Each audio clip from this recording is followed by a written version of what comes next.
In my adult years, I've been fortunate enough to have been able to ride in 10 states and parts of Ontario, Canada. I've traversed some of the greatest motorcycle roads in South Dakota when I attended Sturgis in 2022.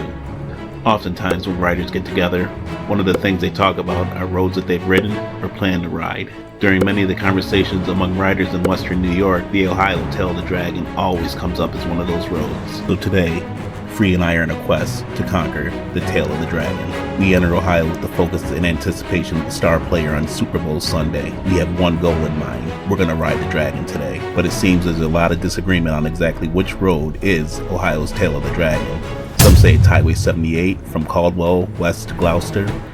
Others say it's Highway 555, the Triple Nickel, from Ringo to Highway 7 on the Ohio River.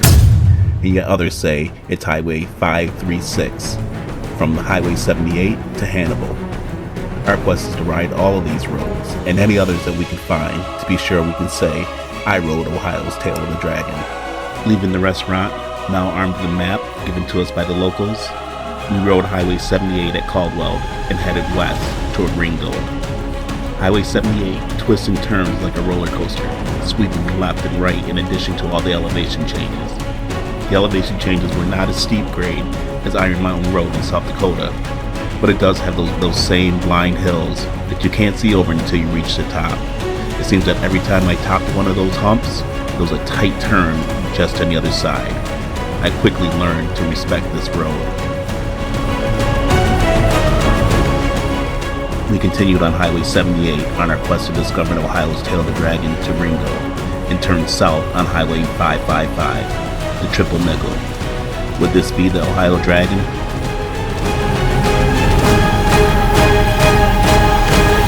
Alright, as you just saw, we're here on the Triple Nickel.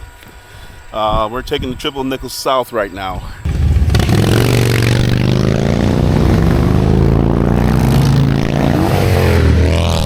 Man, I've been riding this a lot. People, I don't think you can get sick of this road. Well, the little bit of the 78 that we've done, I don't think I could get sick of that, man. It was just enough ups and downs and lefts and rights. It was the elevation changes and turns at the same time are amazing, absolutely amazing. People told me Ohio was flat. Who knew, man? There's some roller coaster hills. Getting these hills, man. It'll take you right in between them and up and over them. To grandmother's house we go. With route number 78 now complete, it's time to start the Triple Nickel. And it started out with such excitement. I could tell this was going to be a great ride. The road immediately started to climb, almost like the roller coaster, and then suddenly you get to the top and the drop. You pick up speed, you can feel the adrenaline in your chest. This road gives you that exact same feeling.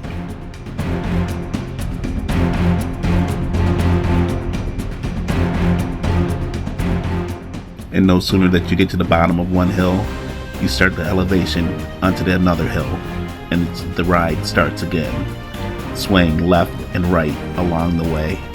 It's a beautiful road.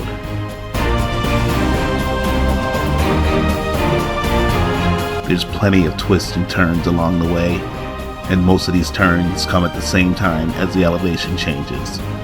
Absolutely beautiful.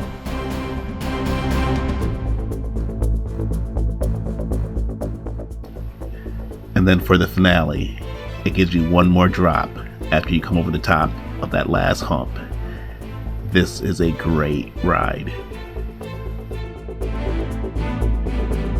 So if you're not on the Triple Nickel today, what are you doing? For real, if you live out here, what are you doing? There can't be anything more important going on today than to be on the Nickel. Seriously, if I lived here, like, this is where I'd be. This is it.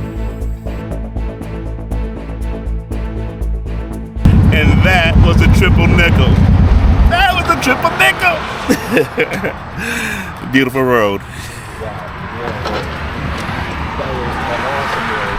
And, if you come to the Triple Nickel, I think it's pretty obvious. You better bring your skill, and you better bring your respect for them corners. Man. Wow, some of them corners, man. They're just blind, and they're up over hills. Yeah, you're not quite sure when the turn is coming on the other side of the hill. It'll be a straight hill. Because they told you there's a hill. But then right over the hill, there's a turn. So after you get over there, you need to be turning. Oh yeah, is it right after? Is it like 10 yards later? Where is it? You don't know. It's like a second, third gear type of run. Yeah, for sure. I kept running between second and third the whole time. It felt good to have some high RPMs and them tight ones. Wow. Back of the road, man. Like I'm that's in the top, man. Yeah. Top. Yeah, that would be in Sturgis, no problem. No problem. That would fit in lovely with Sturgis. With Highway 78 and Highway 555 defeated, we rode north along the Ohio River on Highway 7 to attack the 536. But it's getting late and we're losing daylight. It's best to attack the Dragon during daylight hours. We stopped in Marietta and decided we'd do the 536 on our way home tomorrow. Let's take a back road, the 260, back to the hotel. You can't see me right now. We're in the middle of nowhere.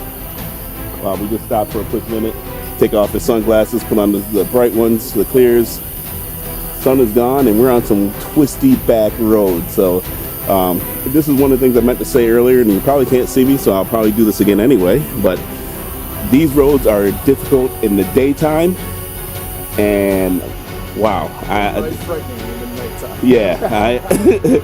I heed those speed signs, man. If it says it's a 40-mile-an-hour turn, man, take it down to 40. It's very, I mean, it won't hurt you none. You come out of that corner, you're like, oh, that was a lot easier. Then go on, get it. But I'd be serious about it. Keep it, be real. Be real about your skills. All right, catch you when we got some more daylight.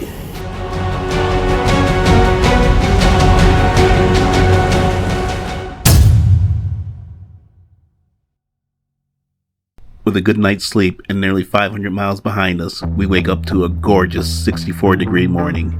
We're on our way to go hit the 536. Compared to the 78 going west, I would say 78 East was a beginner's or a novice road. It didn't have nearly as many challenging ups and downs and hills as the 78 West. We arrived at the 536, the last road to claim the name Ohio's Tail of the Dragon. It's time to go see if this is the Tail of the Dragon. Just like the first two, it starts out with an elevation climb.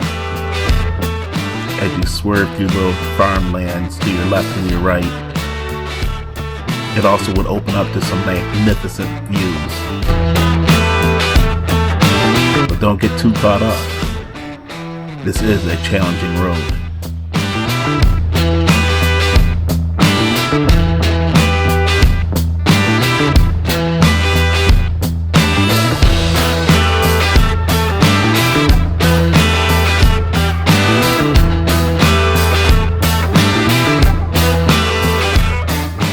Take a look at these views.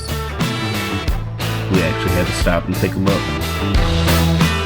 Yes, beautiful. So of the three roads, I'd say the 536, although it's only 10 miles long, it actually had a switchback. I think this was Ohio's Tail of the Dragon.